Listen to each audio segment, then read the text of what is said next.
amanah mana apa yang kita diberi kepercayaan.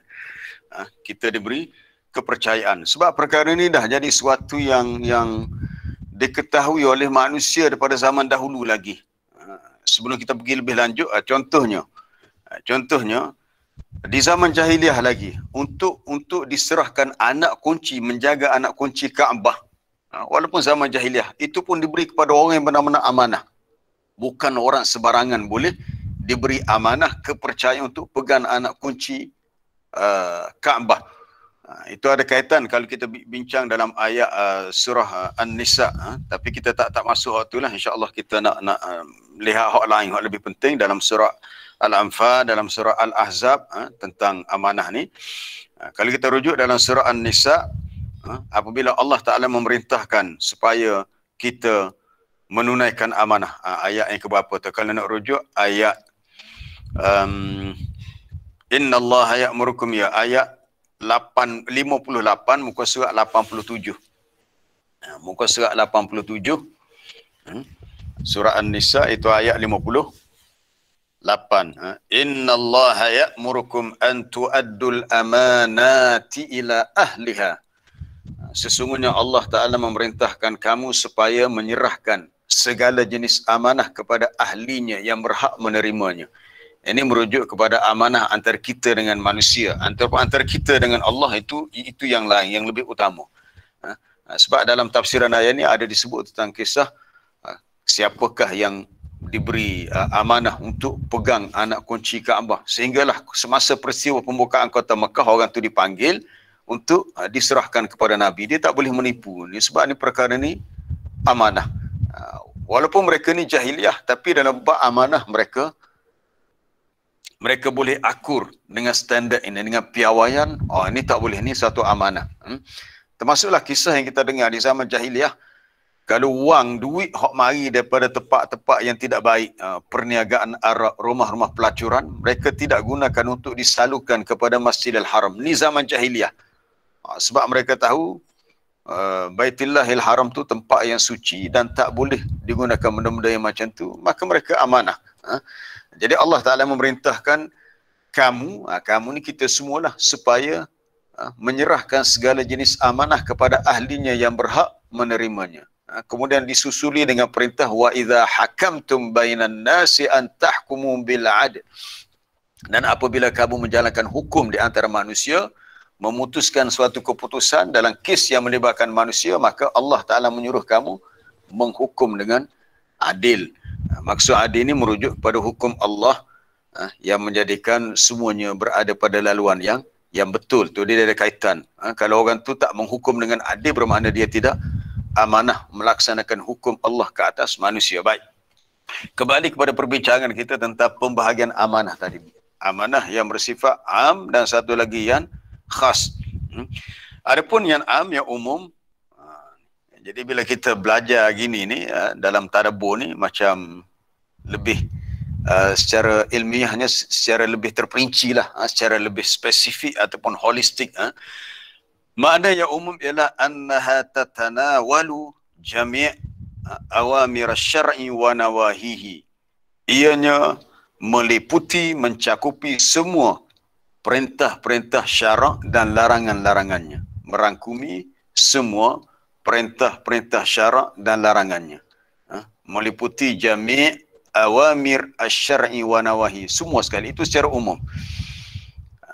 Contohnya apa dia? Contohnya kita solat. Solat ini suatu amanah. Amalan ibadat yang paling dekat contoh tentang amanah adalah puasa. Sebab puasa dia adalah bentuk at-tarku, meninggalkan perkara yang membatalkan puasa. Itu puasa. Jadi kalau orang tu tak puasa, kita tak tahu orang tu puasa tak. Sebab itu amanah. Kalau dia menipu, mungkin tempat orang tak ada, dia pun ambil makanan, dia makan, dia minum, tapi dia kata dia puasa. Dia menipu orang lain, tetapi dia tidak boleh menipu Allah. Sebab dia tidak amanah. Kalau orang tu solat, kadang-kadang solat, macam budak-budak lah, kadang-kadang kita nak ajar budak solat, kita kata dah wuduk, ambil semaya dah. Dia kata dah. Sebenarnya belum. Maka dia solat dan kadang tidak berwuduk, solat dia tidak sah.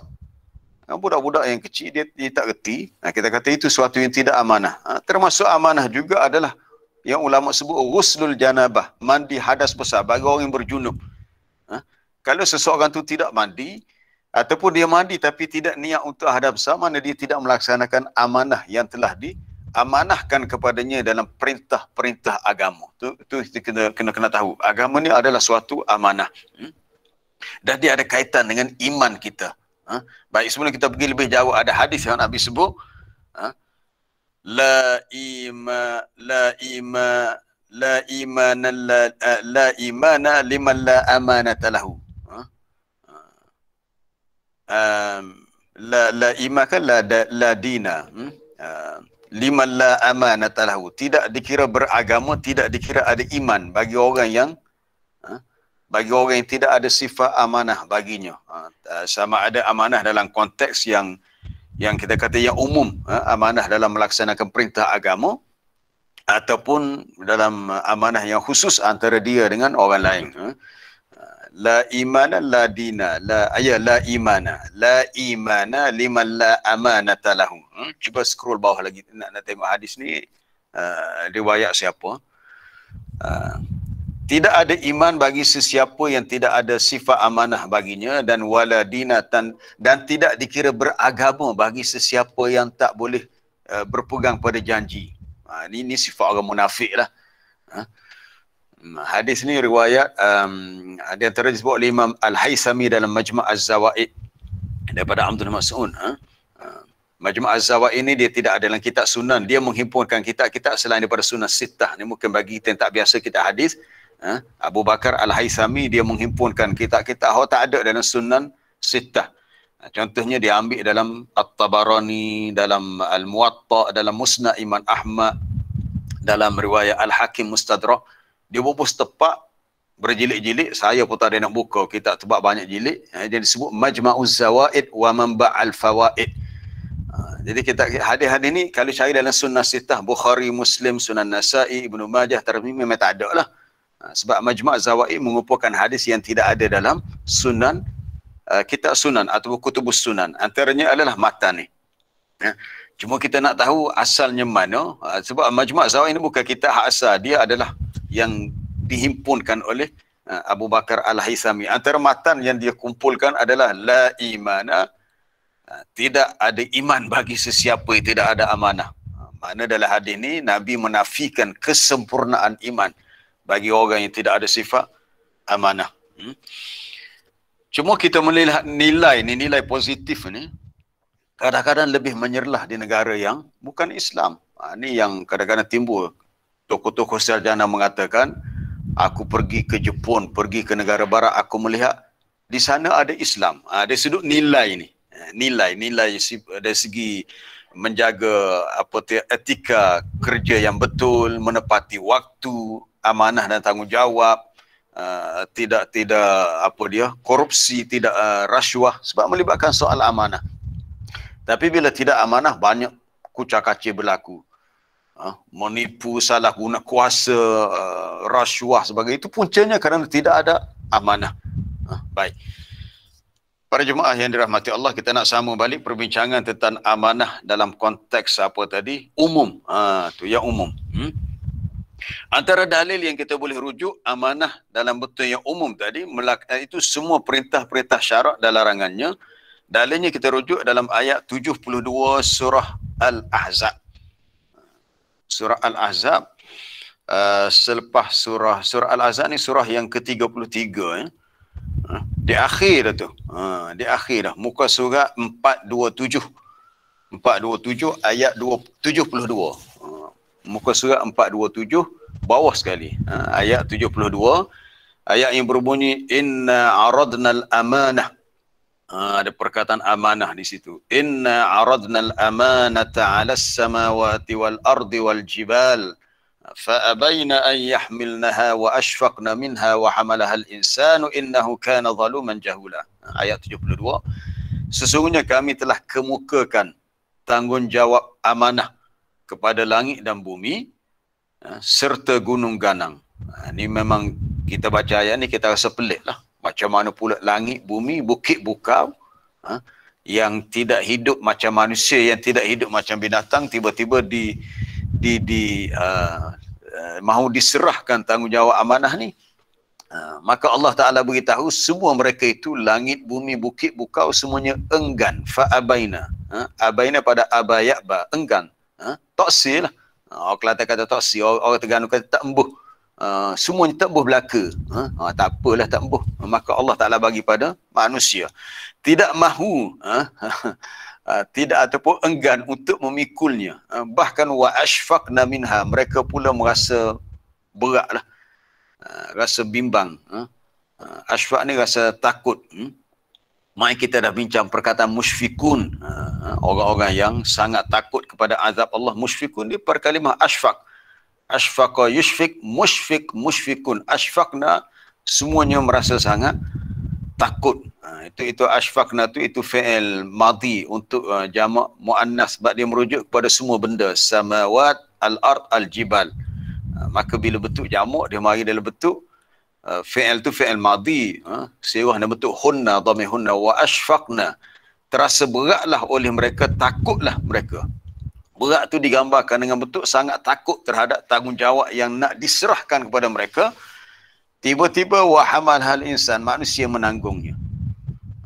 Mereka takut tu kalau mereka tak tertanggung amanah tadi, tak tertanggung. Sebenarnya amanah ni satu kemuliaan, ya. Nanti kita akan bincang amanah ni satu kemuliaan. Semalam kita dah tengok Perdana Menteri kita yang baru dah angkat sumpah, memegang jawatan. Ketentuan Allah dia yang dilantik. Walaupun mungkin ramai lagi orang lain yang berkeinginan untuk dapatkan jawatan itu. Jadi bila dapat jawatan yang kira paling tinggi dalam kerajaan itu sebagai Perdana Menteri, itu satu amanah yang besar. Dari sudut agama ia dianggap suatu tasyrif, kemuliaan. Cuma yang menjadi kehinaan apabila orang yang memikul amanah tu gagal melaksanakan dengan baik, ataupun dia tidak amanah, tidak jujur. Tapi kalau dia dapat laksanakan dengan baik, maka dia mendapat kepujian di sisi Allah. Sebagaimana Nabi-Nabi dan Rasul, Allah Ta'ala amanahkan Nabi dan Rasul untuk tablighud dakwah, sampaikan dakwah. Mustahil Nabi dan Rasul sembunyikan apa yang perlu mereka sampaikan. Baik, kita habiskan ayat itu dulu. Allah Ta'ala beritahu di akhir itu, innahu kana zaluman jahula. Ingatlah, manusia ni dia punya tabiat, kebanyakan manusia ni suka berbuat zalim, dan bersikap jahil. Jahil ni mana tak reti lah. Ni sifat tabiat umum pada manusia. Mana manusia ni bila diberi sesuatu amanah, tugas, tanggungjawab, kalau mereka ni tak dikawal dengan ilmu dan iman, mungkin mereka tersasar, terjatuh dalam tindakan yang disebut dengan khianat. Berbeza dengan Nabi dan Rasul, mereka juga manusia tetapi mereka dapat bimbingan daripada Allah. Maka mereka melaksanakan apa yang Allah Ta'ala amanahkan kepada mereka, itu tablighud dakwah. Itu tugas Rasul. Kita lihat dalam ayat Suratul Ma'idah, tentang tugas Rasul yang diamanahkan untuk menyampaikan dakwah. Ayat 67 muka surat 119. Muka surat 119. Kita cuba, sebab bila kita bincang satu topik, kita cuba kaitkan dengan ayat-ayat yang ada, yang relevan dengan perbincangan kita, supaya para jemaah boleh buka kita punya horizon minda kita seluas-luasnya. Mana kita nampak ayat Quran ni dia tidak berpisah. Ayat Quran dia tidak la tatajazza, tidak kata duduk situ sini berasing, tak. Dia ada kait mengait, ada saling sokong menyokong antara satu sama lain. Baik. Dalam ayat 67 Allah Ta'ala berfirman, ya ayyuhar rasul balligh ma unzila ilaika min rabbik. Wahai Rasul, merujuk kepada Rasulullah sallallahu alaihi wasallam, balligh, sampaikan. Ini tugas yang Allah Ta'ala amanahkan kepada Nabi sallallahu alaihi wasallam, sampaikan. Ma unzila ilaika min rabbik, apa yang diturunkan kepadamu dari Tuhan. Itu amanah. Kalau Nabi tak sampaikan, bermakna Nabi khianat.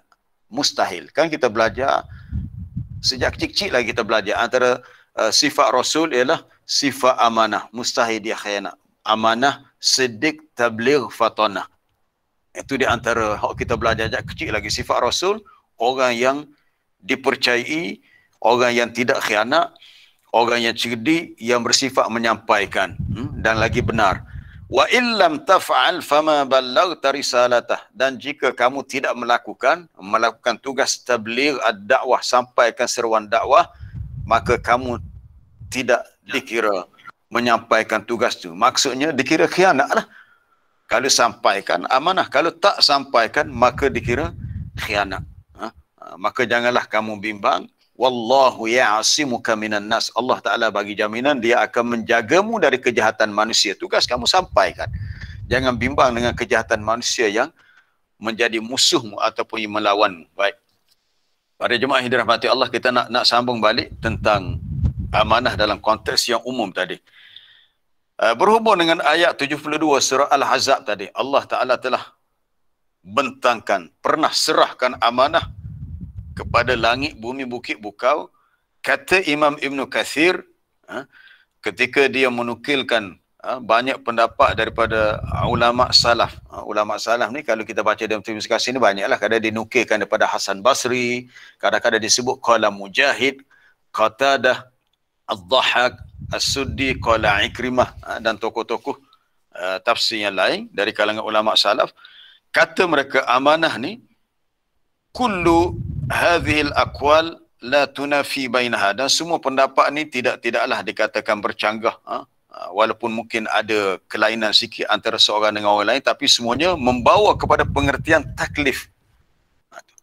Semua pendapat yang disebut oleh ahli tafsir dari kalangan ulama terdahulu, ulama salaf, merujuk kepada amanah ni suatu taklif. Taklif. Takaf lam ya fa, taklif. Apa dia taklif? Taklif ni apa-apa yang kita dibebankan, yang kita dipertanggungjawabkan untuk melaksanakannya. Dalam konteks agama, itu amanah yang umum. Allah Ta'ala mentaklifkan kepada kita, kalau solat lah contoh, solat 5 waktu sehari semalam. Itu taklif yang wajib lah. Kalau orang tu memiliki harta benda, maka menjadi taklif untuk dia laksanakan zakat harta benda. Bila dah cukup dia punya nisabnya, dah sampai haulnya, masanya, dah cukup setahun. Kalau dia tak laksanakan zakat harta benda, orang lain tak tahu, itu amanah. Tapi bagi orang yang banyak harta, dia kena jujur. Dia kata, harta aku ni dah cukup nisabnya, sama ada harta simpanan ke emas ke sebagainya. Bila dah dia tahu dah cukup nisabnya, maka dia kira lah. Kalau tak boleh kira, dia carilah sesiapa yang boleh membantunya. Tapi kalau dia buat tak reti, buat tak reti ni buat lupa-lupa. Dia tahu zakat itu wajib, zakat itu rukun Islam. Dan dia tahu dia memiliki harta yang banyak. Dan dia melupakan untuk bayar zakat, bermakna dia tidak amanah. Dia tidak amanah. Sebab bila seseorang tu dah mengucap dua kalimah syahadah, dia dah meyakini asyhadu an la ilaha illallah wa anna Muhammadar Rasulullah, maka menjadi amanah bagi dia untuk melaksanakan perintah berikutnya. Salat 5 waktu, puasa Ramadan, menunaikan zakat dan juga menunaikan haji ke Mekah bagi sesiapa yang mampu. Jadi perkara hak menyusul 4 perkara lagi rukun Islam tu adalah suatu amanah yang wajib dipikul oleh setiap orang Muslim yang telah bersaksi bahawa la ilaha illallah Muhammad Rasulullah. Itu amanah. Begitu juga setiap hari kita salat. Dalam salat kita, antara yang biasa kita baca dalam doa iftitah kita adalah inna salati wa nusuki wa mahyaya wa mamati lillahi rabbil alamin. Itu ayat tu kita boleh rujuk di akhir surah Al-An'am. Sebenarnya ada dalam hadis yang khusus ya Nabi baca doa tu. Tapi kebetulan doa tu dia ada persamaan dengan ayat di akhir surah Al-An'am muka surat 150. Muka surat 150 ayat 161. Ayat 161. Sebelum tu cerita tentang Nabi Ibrahim. Kul innani hadani rabbi ila siratim mustaqimin dinan qiyaman millata Ibrahim hanifa. Katakanlah sesungguhnya Tuhanku telah memberi hidayah. Hadani rabbi, Tuhanku telah memberi petunjuk kepada aku untuk ila siratim mustaqim, menuju kepada jalan yang lurus. Apa jalan lurus? Iaitu dinan qiyaman. Iaitu jalan yang agama yang tetap teguh sebagaimana agama Nabi Ibrahim. Ini macam soalan Fakimi semalam, dia tanya kenapa disebut millah. Merujuk kepada akidah tauhid yang hanif, yang lurus. Sebab tu bila disebut Nabi Ibrahim, dia ada kalimah Hanif. Hanif merujuk orang yang dia tidak terlibat dengan syirik, mana benar-benar tauhidnya kepada Allah. Dan tidaklah Nabi Ibrahim itu di kalangan orang yang musyrik. Ini perkara yang paling utama dalam akidah tauhid, jauh daripada syirik. Kemudian datangnya perintah untuk beritahu, kul, katakanlah ya Muhammad, kepada mereka, inna salati, sesungguhnya salat aku, wa nusuki, segala ibadatku. Nusuki ini merujuk kepada ibadat sembelihannya. Nanti ada yang keliru, dia kata solat pun ibadat juga. Nusuk ni merujuk kepada ibadat, lebih kepada ibadat sembelihan. Ada kaitan dengan haji pun disebut juga nusuk ataupun manasikil haji. Contohnya kita sembelih untuk korban, untuk akikah, kita kena niatkan kerana Allah. Sebab dia kita ibadat. Solat, bab sembelihan, hidupku, matiku, ini bila kita baca ini suatu amanah. Kita dah membuat ikrar di hadapan Allah bahawa kita menyatakan solat kita, urusan ibadat-ibadat yang lain termasuk bab sembelihan, urusan hidup kita, bahkan kematian kita nanti, kalau kita mati nanti, semuanya kita niatkan lillah, kerana Allah. Jadi bila kita sebut kerana Allah, ini suatu amanah yang perlu kita laksanakan dalam realiti kehidupan, yang kita akui la syarikalah, tidak ada sekutu bagi Allah. Wa bidzalika umirtu, dan demikianlah aku diperintahkan. Diperintahkan untuk semua itu kerana Allah, lillah. Wa ana awwalul muslimin, dan akulah orang yang pertama menjadi orang yang menyerah diri. Bukannya muslimin maknanya kita orang pertama Islam, sebab dah ramai dah orang Islam. Maknanya kita termasuk seperti kita menyatakan kita lah orang yang pertama berserah diri kepada Allah untuk patuh kepada perintahnya. Seakan-akan ayat ni nak beritahu kita ni lebih terkehadapan dan berlumba-lumba untuk melaksanakan perintah Allah. Baik, jadi amanah yang dimaksudkan adalah ayat 72 tadi adalah taklif dalam agama. Jadi dalam bab taklif, bila kita pergi kepada taklif dalam agama ni, Allah Ta'ala tidak bebankan kecuali mengikut kadar kemampuan. Itu kita kena faham. Dalam agama, bila kita diamanahkan untuk melaksanakan perintah agama, ianya dalam skop ataupun lingkungan yang kita mampu, yang disebut al-istita'ah, kemampuan, ataupun al-wus'u. Dalilnya boleh kita rujuk di akhir surah Al-Baqarah tu. La yukallifullahu nafsan illa wus'aha. Kita baca sama-sama dah ayat ni. Baca sama-sama pula dah. Kita dah sentiasa ulang dan sentiasa baca dah ayat ni. Itu pada ayat 28 ayat akhir sekali 286, pada awal ayat terakhir surah Baqarah, muka surat 49. Surah Baqarah ayat muka surat 49, muka surat terakhir dalam surah Al-Baqarah. Itu ayat terakhir 286 bermula dengan la yukallifullahu nafsan illa wus'aha. Allah Ta'ala tidak memberatkan, tidak mentaklifkan. Ini taklif. Kallafa yukallifu taklifan. Allah Ta'ala tidak memberati, membebankan seseorang dalam agama melainkan apa yang dia terdaya, setakat yang dia boleh. Macam solat lah contoh. Orang tu tak mampu nak solat berdiri, mungkin dia tak sihat, mungkin dia ada masalah kesihatan, dia solat duduk. Tetapi dia tetap solat. Tetapi kalau dia mampu solat berdiri, dia buat alasan dia nak solat duduk, bermakna dia telah tidak amanah. Dia tidak amanah. Sebab asal solat mesti berdiri, dia tak boleh duduk. Jadi bagi sesiapa yang melaksanakan perintah itu, kalau dia jujur, dia tidak khianat, maka laha ma kasabat, baginya pahala atas usaha ibadat kebajikan yang dia buat. Wa alaiha maktasabat, dan dia mendapat dosa atas apa yang dia lakukan. Kasabat merujuk kepada buat pahala, buat kebaikan. Iktasabat merujuk kepada dia buat dosa. Tapi yang penting, taklif dalam agama ni satu amanah yang seseorang tu perlu lakukan dalam lingkungan skop yang dia mampu. Dan Allah Ta'ala tahu kemampuan kita. Mungkin orang lain tak tahu, Allah Ta'ala tahu. Setakat mana yang kita boleh lakukan. Mampu tak mampu, Allah Ta'ala sedia mengetahuinya. Baik. Cepat masa dah, 7.12 dah. Banyak lagi ni.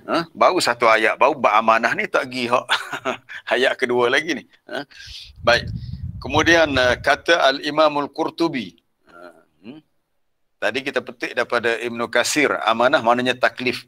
Imam Qurtubi menyebut amanah di sini ta'ammu jami' wadhaifid din ala sahih minal aqwal wa huwa qaulul jumhur. Kata Imam Qurtubi dalam tafsirnya itu Al-Jami' li Ahkamil Quran, amanah ni ta'ammu umum untuk semua tugas-tugas dalam agama, wadhaif, apa yang kita diperintahkan untuk melaksanakan dalam agama. Dia kata ta'ammu umum, ya, mengikut pendapat yang sahih dalam kalangan pendapat para ulama di sisi qaul jumhur. Jumhur ni pendapat majoriti lah. Majoriti kebanyakan ulama. Itu yang disebut oleh Al-Imam Qurtubi. Baik. Sebelum kita lihat contohnya, satu lagi. Kata Al-Syekh Muhammad Al-Amin Asy-Syanqiti, rahimahullah, dalam tafsirnya Adwa'ul Bayan fi Idahil Quran bil Quran. Dia antara dia Syanqiti ni baru je, tapi dia dah meninggal dah. Dah banyak tahun lah. Tapi cuma semasa saya menuntut di Madinah ni dengan ahli keluarga, dengan dia punya ailah dia tu ramai lah. Di antara pensyarah kita seperti Syekh Muhammad Ibn Muhammad Al-Mukhtar Asy-Syanqiti, itu dia punya ahli keluarga dia yang sangat masyhur keilmuannya dalam bidang fiqh dan usulul fiqh.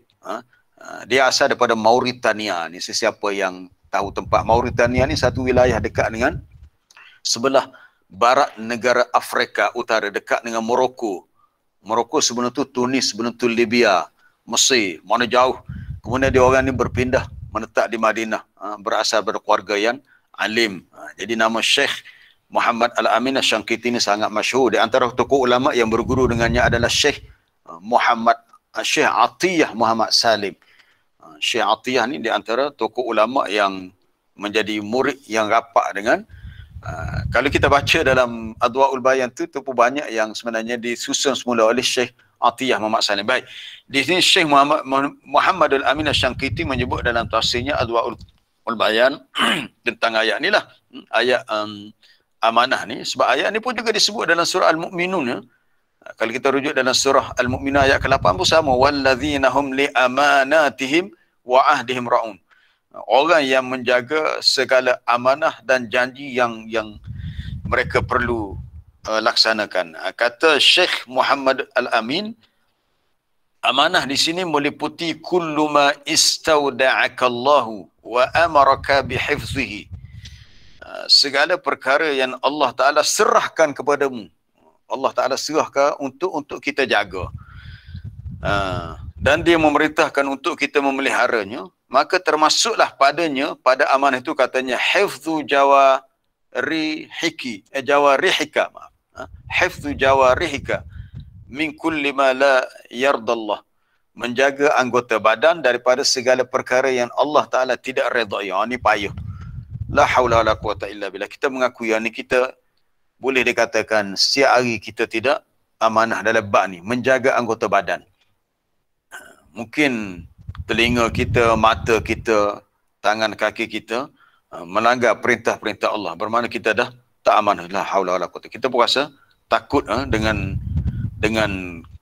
kelemahan kekurangan kita. Itulah sebab tu kita kena jaga salat, kena sentiasa muhasabah akan kelemahan kekurangan kita.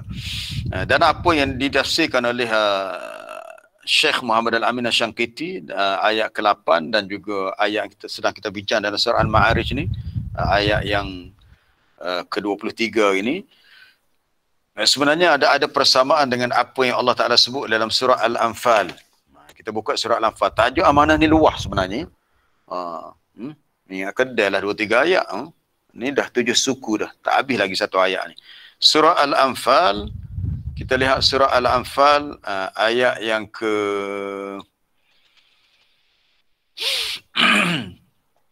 ayat yang ke-27 muka surat 180. Muka surat 180 ya. Ya ayyuhallazina amanu la takhunullaha war rasul wa takhunu amanatikum wa antum ta'lamun. Wahai orang-orang yang beriman, jangan kamu mengkhianati amanah Allah. Maksud mengkhianati Allah, mengkhianati apa yang Allah dan Rasul amanahkan kepada kamu. Apa dia? Agama ni lah. Kita nak jaga agama Islam ni satu amanah. Kalau kita tak ikut apa yang Nabi ajar, orang yang buat perkara-perkara bid'ah dalam agama itu orang yang khianat sebenarnya. Lain yang Nabi ajar, lain dia buat. Apa-apa yang Nabi ajar, 1, 2, 3 dia tambah lagi. Dia bid'ah ni boleh berlaku sama ada dengan ziyadah ditambah, ataupun nuksan dikurangkan, ataupun dengan taghyir atau tabdil, diubah atau ditukar. Tak boleh. Kalau seseorang tu dia ubah ajaran hak Nabi bawa, bermakna dia khianat. Ini bahaya. Dan kamu bertindak wa takhunu amanatikum wa antum ta'lamun, lalu kamu mengkhianati amanah-amanah yang diberikan kepada kamu. Ni amanah sesama kita lah. Tadi amanah kita dengan Allah dan Rasul dalam konteks hukum, hakam dan ajaran-ajaran agama, ataupun sesama kita. Contohnya seseorang tu beri pinjam kepada kita, beri pinjam duit, maka menjadi suatu amanah untuk kita langsaikan hutang tu. Sekalipun orang yang beri pinjam tu tidak menuntutnya. Mungkin dia ni baik hati, tak apalah, nanti kalau ada duit kau bayarlah. Kita buat awak tak reti ya. Sebab kita kata dia dah banyak duit tak bayar, tak apa hutang ni. Tak boleh, itu satu amanah. Sesiapa yang memang niat dia tak nak bayar hutang yang dia berhutang tu, dia telah dikira khianat dan dia telah menanggung satu dosa. Dan Allah Ta'ala akan menghilangkan keberkatan sebab dia khianat dalam bab pinjam meminjam. Ada hadis yang Nabi sebut ni, orang yang ni sebab orang kita ni suka meminjam, suka berhutang, lepas tu bila tu dia tak jujur, dia tak bayar hutang tu. Kadang-kadang hak sikit-sikit, RM10, RM20, orang lain tak ingat dah. Kita hak berhutang ni ingat, tapi kita tidak amanah, kita tak bayar. Jangan jadi orang yang khianat dalam bab hutang piutang. Hadisnya berbunyi, man akhadha amwalan nas, man akhadha amwalan nas yuridu ada'aha, man akhadha amwalan nas. Ini dalam bab amanah khianat bila kita pinjam meminjam. Tolong ingat ya, ini satu poin yang penting, tolong ingat.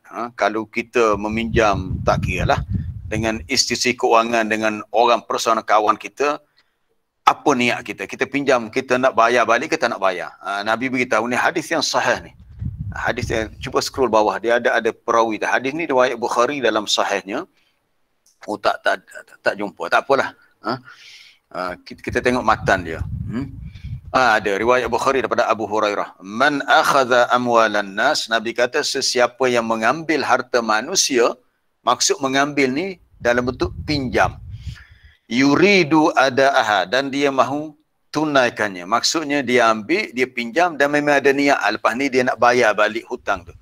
Nescaya addallahu anhu, Allah Ta'ala akan tunaikan bagi pihaknya. Maksudnya Allah Ta'ala bantu orang yang meminjam tadi agar dia dapat melangsaikan hutang dia. Sebab dia ada niat gitu. Yuri itu merujuk pada niat tu. Dia pinjam memang ada niat, aku dah pitih, lepas ni aku nak bayar kelik. Bayar kelik pula dah. Aku akan bayar kembali, aku akan langsaikan hutang. Dia tak boleh, kita orang Kelantan ni nak kecek bahasa Kuala Lumpur tak jadi, dia akan terkeluar jika tertubik jika bahasa Kelantan. Tak apa. Mungkin yang lain-lain boleh belajar sedikit demi sedikit. Baik, berikutnya, waman akhadha yuridu itlafaha, Nabi kata sesiapa yang mengambil harta tu, maksudnya dia meminjam, yuridu dia mahu, maksud mahu dia memang niat untuk itlafah, melenyapkannya. Atlafahullah, Allah Ta'ala akan lenyapkan. Maksud lenyap di sini, niat pinjam ni dalam hati tu, pak bila aku tak si bayar. Pak bila pula dah. Masa nak pinjam tu bukan main lembut gigi daripada lidah, orang kata tolonglah aku susah gini nak pinjam gini, tapi dalam hati tu lantaklah kau ada duit ni aku tak nak bayar. Dalam hati dia. Nabi kata orang kalau ada niat macam tu, dia pinjam dengan tujuan nak lenyapkan harta orang yang dia pinjam tadi, maksudnya nak supaya orang yang kaya tadi, yang dia pinjam daripadanya, hartanya berkurang. Sebab kita pinjam-pinjam, kita tak bayar balik. Maka orang yang pinjam tadi, dia hilang berkat. hilang berkat. Dia pinjam harta tapi harta tu tak memberi apa-apa manfaat untuk dia. Jadi rugi dia jugalah. Hak ruginya adalah bukan setakat orang yang beri pinjam, orang meminjam pun rugi dia. Sebab apa? Sebab hadis ini menunjukkan apa dia tajuk inilah, tajuk orang yang khianat, yang tidak amanah dalam soal pinjam meminjam. Maknanya dia seorang yang tidak amanah, dia seorang yang khianat. Jadi tolong kita kena muhasabah, kena semak diri masing-masing, khususnya kalau ada anak-anak kita yang mungkin pernah belajar di IPTA, IPTS, yang meminjam dengan apa dia, PTN nak sebut pun susah. Pertubuhan Tabung Pinjaman Nasional. Tak kira berapa jumlah, kita kena ingat, kita kena berusaha untuk melansaikannya. Sebab bila kita dah tanda tangan untuk ambil pinjaman, itu adalah satu amanah. Jika kita ada kemampuan, dah cukup duit untuk bayar, kita bayar dan kita cuba langsaikan. Sebab ini amanah. Dalam bab dalam bab al-qirat, al-qardu, bab pinjam meminjam ni, dia termasuk suatu amanah yang melibatkan kita dengan orang lain. Baik para jemaah dirahmati Allah, masa kita sangat cepat berlalu. Sebenarnya masa tu macam tu juga, sebab poin kita ni sebenarnya banyak kita nak highlightkan dalam tajuk ni. Kemudian banyaklah contoh yang disebut di sini yang tadi pun dah disebut. Contohnya amanah dalam soal akad. Akad seperti dalam wadiah, pinjam meminjam tadi. Dalam bab simpanan, bukan pinjam meminjam, dalam bab simpanan. Kita diberi amanah oleh seseorang untuk simpan. Tak tahulah duit dia ke emas dia ke apa, ke harta dia. Maka kita kena jujur. Mungkin ni kalau cerita orang zaman dulu lah, dia orang nak bermusafir, dia nak tinggal rumah mungkin dalam tempoh sebulan. Dia kata tolong kelih gak kambing-kambing aku, ataupun dia ambil, dia kata tengok ada 2-3 ekor je kambing tu. Mungkin dia pergi lama, 2-3 bulan, mungkin kambing tu dah membiak. Maka orang yang amanah dia kena kembalikan semua. Walaupun dia hanya terima 2-3 ekor, tapi kambing tu dah mungkin tempoh lama lah. Kalau mungkin 2-3 bulan, mungkin lebih. Maka bila tuan punya kambing tu pulang, orang yang amanah, dia akan kembalikan semua kambing yang lahir lepas tu. Maknanya walaupun tuan punya kambing tu tak tahu kambing dia dah beranak pinak, tetapi orang yang tolong jaga kambing tu, dia akan kembalikan semua kambing. Dia tak ada pula, dia terima 3 ekor kambing. Selama tuan kambing tak ada, kambing tu dah beranak. Lepas tu bila kambing tu beranak dah membesar, hak kambing hak induk tu dia jual. Dia kata kalau aku jual pun tu kambing tak tahu. Dia dah khianat terhadap wadiah, barang yang disimpan. Mungkin dalam urusan kita, mungkin kadang-kadang kita hantar kereta kita ke workshop, ke bengkel. Kita beritahu tuan punya bengkel, kita kata saya nak tukar spare part ni, barang gantian ni yang original. So kita pun tinggal tahu kan, kita nak tunggu cokoh situ. Kalau kata duduk tunggu cokoh, kedai tu lama. Kita pun tak apalah, saya nak ke pasar, ada urusan lain nak beli barang. Lepas selesai nanti, minta telefon, mesej, selesai saya ambil kereta ni. Lepas tu bila dah selesai, petang tu dia kata, kereta dah siap, kita pergi ambil. Kita tahu tak tuan bengkel tu guna yang original atau tidak? Mungkin kita tak tahu. Kena kau original, hak celah-celah enjin tu tak tahu dah. Jadi kita tawakal kepada Allah. Semoga tuan punya bengkel ni seorang yang benar-benar amanah. Dia hanya tukar spare part yang original. Itu kalau dia amanah. Kalau dia tak amanah, dia khianat.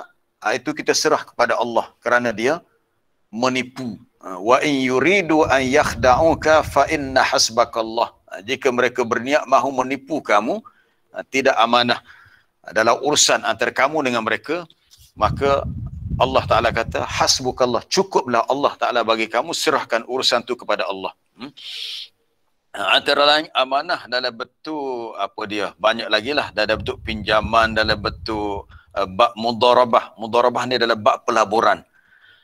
Dalam bab wakalah, menjadi wakil. Wakil pun sama juga ni.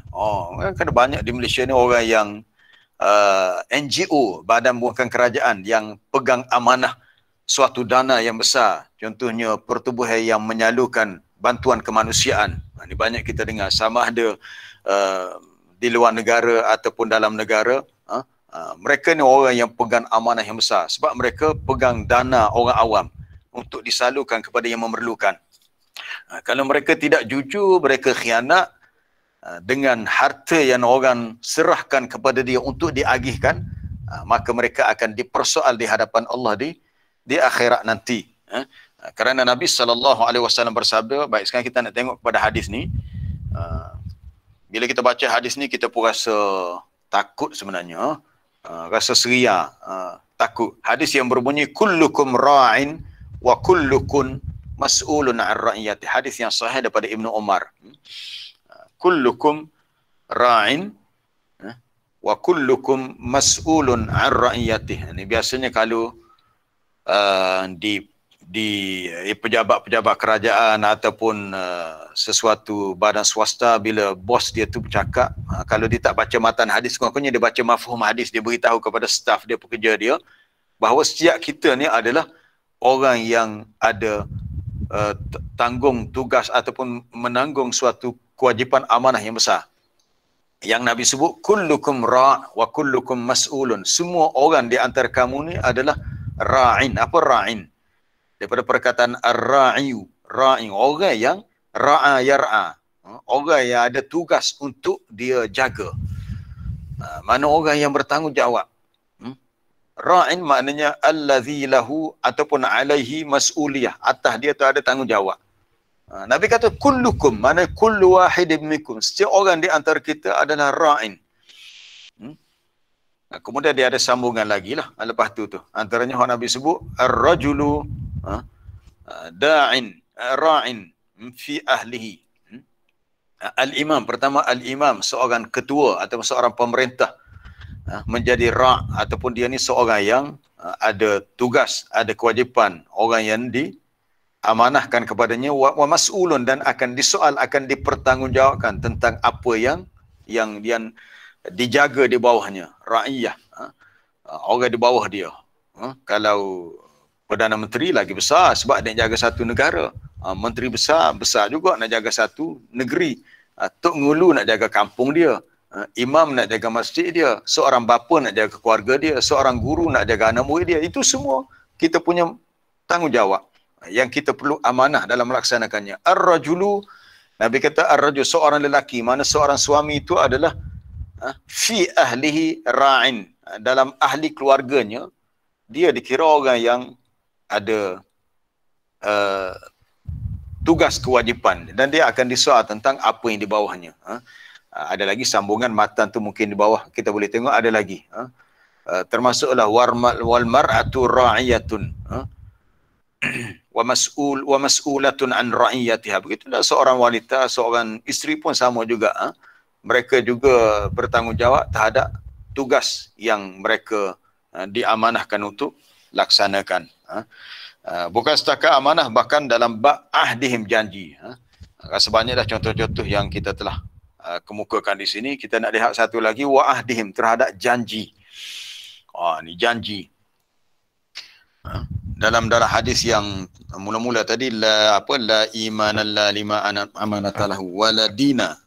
Tidak dikira beragama, Nabi kata, bagi orang yang tak ada apa dia yang boleh pegang pada janji. Tak ada agama ni maknanya, contoh mudah agak orang munafik lah. Waladina, tak dikira beragama bagi sesiapa yang tak boleh pegang pada janji.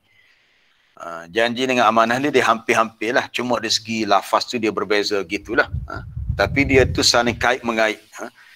Secara khusus Nabi sebut dalam hadis itu wa'ada, bila berjanji. Ini di antara sifat orang munafik. Ayatul munafik salas. Sifat orang munafik ada 3, antaranya idza haddatsa kadzaba, bila bercakap dia bohong. Itu kebiasaan dia, suka berbohong. Wa idza ahada ghadara, dan bila dia berjanji, ahada ataupun wa'ada, dalam lafaz lain wa'ada. Lafaz hadis berbunyi ayatul munafik salasah. Ayatul munafik salasun, salas. Bercakap bohong, bila berjanji dia mungkiri ataupun dia lupakan janji tadi, maknanya dia tak laksanakan janji. Dan wa idza khasama, dia bila berbalah dia berlebihan. Salah satu lafaz menyebut wa idza tumina khana, apabila diberi amanah dia khianat. Ni masalah ni. Bila diberi amanah, dia khianat. Ini sifat orang munafik. Orang beriman, sebab tu orang beriman sangat takut untuk memegang sesuatu tugas yang besar lah. Takut, bukan takut tugas tu besar. Takut kalau tugas tu tak tertanggung olehnya. Tidak tertanggung olehnya. Kita lihat contoh ya, zaman Khalifah Bani Abbasiyah ketika Imam Ahmad bin Hanbal. Sebelumnya Imam Abu Hanifah pun sama juga. Mereka telah diserahkan jawatan qadi, tapi mereka menolak. Imam Ahmad, Imam Abu Hanifah menolak jawatan qadi dengan alasan dia takut nanti dia tak dapat laksanakan hukum Allah dengan baik. Sebab ini satu amanah. Kenapa? Sebab khalifah zaman tu lebih cenderung kepada fahaman Mu'tazilah. Fahaman Mu'tazilah yang banyak berbeza dengan fahaman mazhab Ahli Sunnah wal Jamaah. Jadi para ulama yang besar ni bimbang, mereka tidak dapat melaksanakan amanah tugas itu dengan baik, maka mereka menolaknya. Bila mereka tolak, akhirnya mereka pula dipenjarakan. Ulama zaman dahulu untuk mengelak daripada menanggung amanah sesuatu jawatan sanggup dipenjarakan. Berbeza dengan orang sekarang, nak merebut satu jawatan sanggup bertengkar ataupun berbalah, mungkin bermasa muka. Terbalik pula. Orang zaman dulu, orang ditawarkan jawatan, dia tolak. Sebab ada isu yang besar masa itulah. Kerana mereka melihat ini adalah suatu amanah yang besar. Sebab itu dalam bab amanah ni juga, dalam jawatan politik lah secara khusus, kita masuk sikit bab politik. Tapi bukan politik semasa, politik dalam konteks hukum agama lah. Apabila Nabi berpesan kepada Abu Zar, apa Nabi kata? Ya Abu Zar, wahai Abu Zar. Ini seorang sahabat yang mulia. Abu Zar Al-Ghifari seorang sahabat yang zuhud, orang yang kuat beribadat. Tetapi dari sudut kemampuan menanggung amanah jawatan, inilah jawatan, kita panggil jawatan Al-Imarah As-Siyasah, jawatan politik, jawatan pentadbiran ni, Nabi tengok Abu Zar tak layak. Bukan tak layak dia ni orang yang tidak baik. Dari segi agama dia warak, dia baik. Tapi bukan bermakna semua orang yang warak, kuat beragama, ada qualified, ada kelayakan untuk tugas tu. Ya Abu Zar, innaka dha'ifun. Wahai Abu Zar, kamu seorang yang lemah. Betul apa dia? Tak, bukan hadis ni. Ya Abu Zar, wahai Abu Zar, innaka dha'ifun wa innaha amanah. Wahai Abu Zar, aku lihat inni araka tinggal. Ya Abu Zar, inni araka dha'ifan. Sesungguhnya aku melihat kamu seorang yang lemah. Bukan lemah dari sudut agama, lemah dari sudut kemampuan nak menanggung amanah tugas dalam politik ataupun tugas jawatan-jawatan yang tertentu lah. Sebab tu kita kena faham, dalam bab politik bukan bermakna bila orang tu warak, alim sebagainya, bukan semestinya dia mampu. Sebab manusia ni kemampuan dia berbeza. Inni araka dha'ifan wa innaha amanatun wa ya Abu Zar, wahai Abu Zar, rasa ada dah kalau tekan Syifa. Oh, kita dah lebih dah ni, 7.35 dah. Saya tak boleh lama hari ni sebab ada kelas pukul 8 nanti. InsyaAllah kita habiskan ini. Nampaknya tak sempat untuk kita pergi ke ayat berikutnya. Ya Abu Zar, wahai Abu Zar, aku... baik, kita habiskan hadis ni, tak apalah. Wahai Abu Zar, aku melihat kamu ni seorang yang lemah, dhaif. Wa inni uhibbu laka ma uhibbu li nafsi. Nabi kata, aku sukakan untuk kamu apa yang kusukakan untuk diri aku. Mana Nabi nak beri nasihat kepada Abu Zar, sebab Nabi tidak mahu Abu Zar menanggung sesuatu kesusahan kerana dia tidak mampu dengan tugas tu. Maka Nabi pesan, paling minima pun, la tatawallayanna, jangan kamu pegang tugas menjaga harta anak yatim. Tu. Usahkan tugas besar-besar, jawatan-jawatan menteri apa dalam politik, Nabi kata tugas jaga anak yatim pakai untung tak boleh. Takut kamu tak mampu nak menahan godaan nafsu bila tengok banyak harta ni, harta orang lain, harta anak yatim. Maka Nabi kata la tatawallayanna mal yatim. Jangan kamu pandai-pandai pegang tugas jawatan nak jaga harta anak yatim. walaupun harta anak yatim. Wala tata'ammaranna 'ala itsnaini, jangan kamu menjadi ketua bagi dua. Kalau kamu bermusafir dua orang, kalau boleh seorang lagi jadi ketua, bukan kamu. Sampai begitu sekali. Apatah lagi kalau tugas yang lebih besar. Cuba scroll bawah sikit, Ustaz Ruslan, mungkin ada. Oh, tak ada dah. Ya. Inni araka dha'ifan wa innaha amanatun. Kalau perkataan amanah tu merujuk kepada tugas. Tu ada betul, ada bawah sekali tu. Innaka dha'if. Sesungguhnya Nabi kata, aku lihat kamu lemah. Dan tugas jawatan dalam soal siasah, dalam soal politik, dalam soal kepimpinan ni, innaha amanah. Nabi kata ini satu amanah. Satu amanah. Wa innaha yaumal qiyamah khizyun wa nadamah. Sesungguhnya tugas yang besar ni di hari kiamat nanti akan menjadi suatu kehinaan dan penyesalan. Jadi orang yang pegang tugas-tugas yang besar, jadi amanah dia pun besar. Kalau dia silap langkah, dia tidak jujur, dia khianat, kalau seandainya dia terlepas di dunia lah atas kesalahan yang dia buat, tak apa dia terlepas di dunia, tapi Nabi kata dia tak terlepas di akhirat, maka di akhirat nanti dia akan mendapat khizyun, penghinaan dan penyesalan, illa melainkan, ada pengecualian, melainkan sesiapa yang mengambil tugas yang besar amanah ni bihaqqiha, dengan haknya, mana dia layak. Kalau dia layak dan dia boleh laksanakan, alhamdulillah. Dan lalu wa addallazi alaihi fiha, dan dia tunaikan kewajipan dia pada tugas itu, tugas yang diamanahkan kepadanya. Jadi panjang tajuk amanah kita hari ni. 1 jam pun tak cukup dengan satu ayat. Tak apalah, kita sambung esok suka ayat ni. Tapi begitulah. Bila kita bicara satu topik, bila topik ni luas, dia akan jadi luas. Dan sempatlah habiskan 2-3 ayat lagi. Kita putih setakat tu lah. Sebab masa kita tak mengizinkan. Dah 7.40 dah lebih. Kita punya time kita. Ada soalan ke lah, satu dua? Assalamualaikum warahmatullahi wabarakatuh. Siapa ni? Salam ya Encik Baki. Ni apa ni berkenaan dengan zakat harta. Di antaranya zakat pendapatan.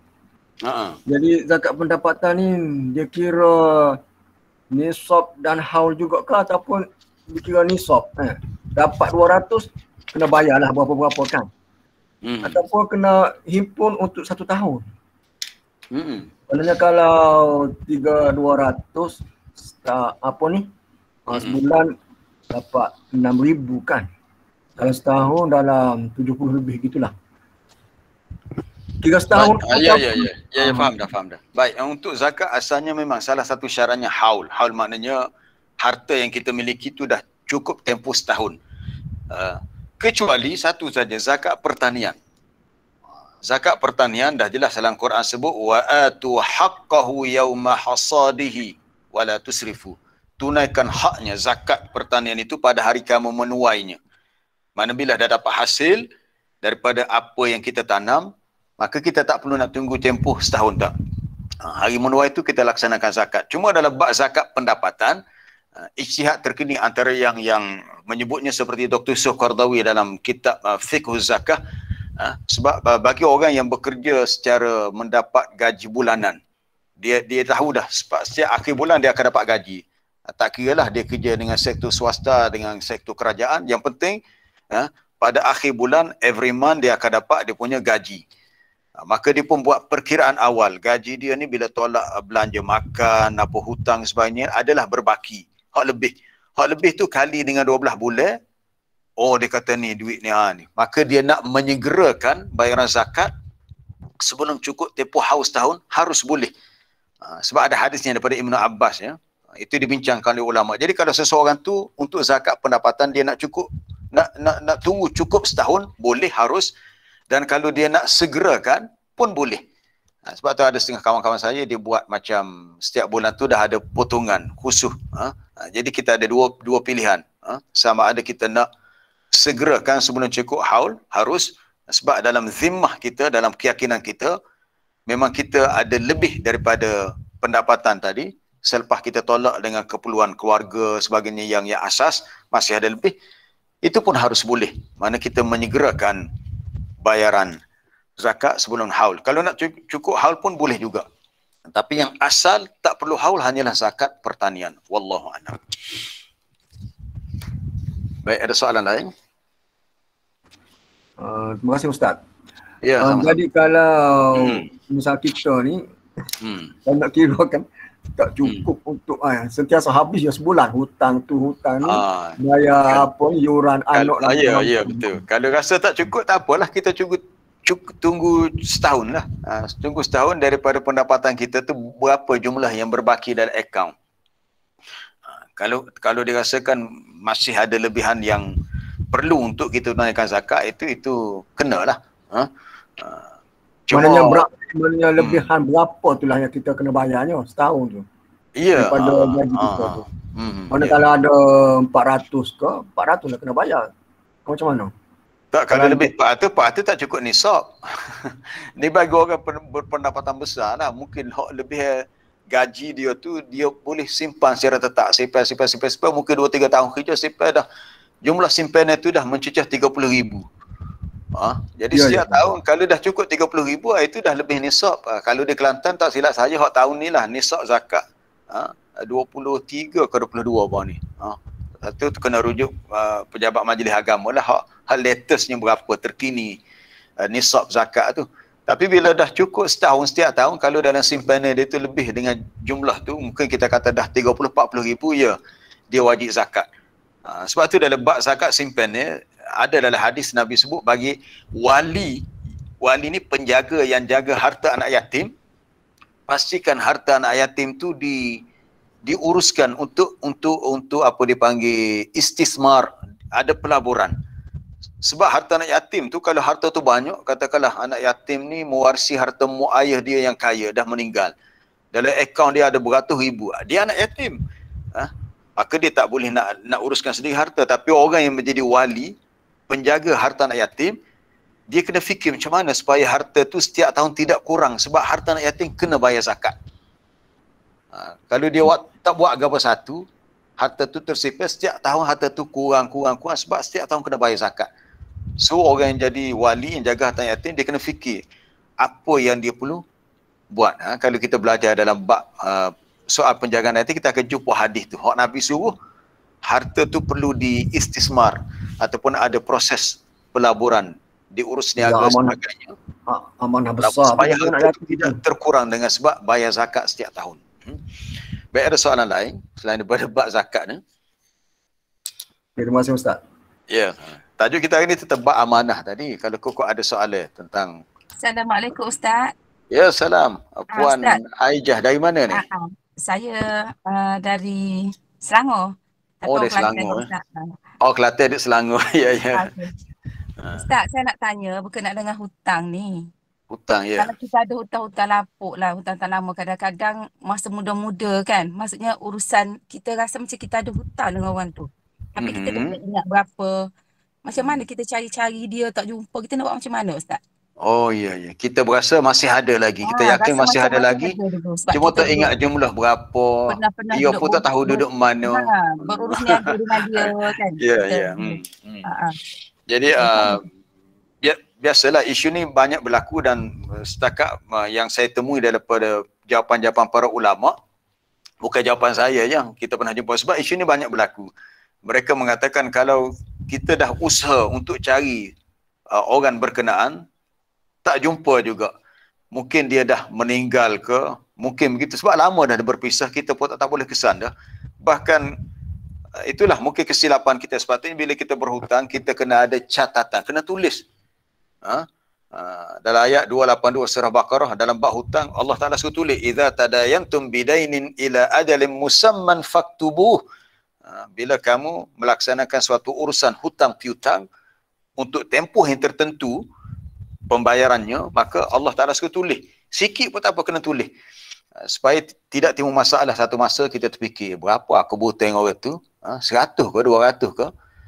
Jadi macam inilah, kalau kita tak jumpa dia, kita agak-agak berapa. Kalau kita rasa 100, maka dengan 100 tu para ulama kata kita sedekahkan fi sabilil khairat, pada jalan kebaikan. Sedekah rumah anak yatim ke, rumah fakir miskin ke, sedekah untuk bana-bana kebajikan ke, dan kita niatkan pahala sedekah tu kepada orang yang beri pinjam kepada kita. Kita nak kembalikan kepada dia, memang tak jumpa dah, tak tahu dah. Dan kita niatkan inilah cara untuk kita langsaikan hutang tadi. Dengan harapan terlepaslah tanggungjawab kita terhadap hutang tadi. Wallahu a'lam.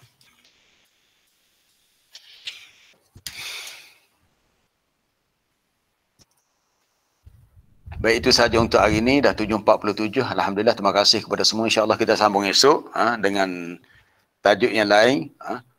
Perbincangan kita hanya satu topik sahaja. Cadangnya 2, 3 tajuk. Tak apalah, kita sambung esok. InsyaAllah ada rezeki kita jumpa lagi. Subhanakallah bihamdika asyhadu an la ilaha illa anta astaghfiruka wa atubu ilaik. Wa sallallahu wa sallama ala nabiyyina Muhammad wa ala alihi wa sahbihi. Walhamdulillahi rabbil alamin. Assalamualaikum warahmatullahi wabarakatuh. Waalaikumsalam. Waalaikumsalam. Terima kasih Ustaz. Assalamualaikum. Waalaikumsalam. Terima kasih Ustaz. Assalamualaikum. Assalamualaikum. Terima kasih Ustaz. Ya. Assalamualaikum Ustaz. Terima kasih Ustaz. Sama-sama. Salam. Terima kasih. Assalamualaikum Ustaz. Terima kasih. Ya, sama-sama. Terima kasih Ustaz. Syukran Ustaz. Afwan. Alhamdulillah. Terima kasih Ustaz. Assalamualaikum. Jazakallah khair. Assalam wa iyyakum. Jazakallah Ustaz. Assalamualaikum. Salam. Terima kasih Ustaz. Assalamualaikum. Salam. Ya, terima kasih Mak. Assalamualaikum. Terima kasih. Boleh minum pagi ni? Boleh minum pagi ni? Tak tahulah cikgu boleh kena ada kelas mana. Terima kasih. Bina air sama cikgu